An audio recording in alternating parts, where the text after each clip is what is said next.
Are you ready? Yes, sir. 3 minutes after you, sir.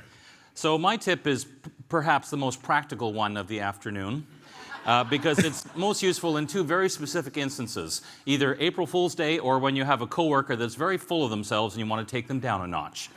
So what you do is on their machine, you load a nice Photoshop file with lots of things happening, and then you take a screen capture of the entire thing, which you then open in Photoshop.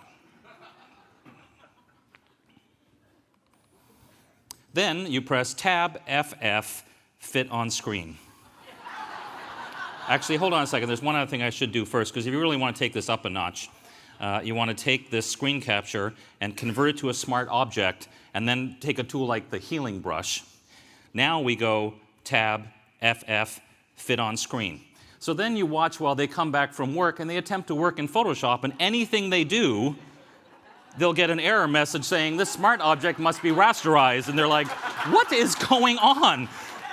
These are the sort of things you need to learn for your job. So just to take it up a notch now, then they go running off to try and find help. So you very quickly press V for the move tool, Command T for free transform, and then flip vertical. So then when they come back, Photoshop is now upside down.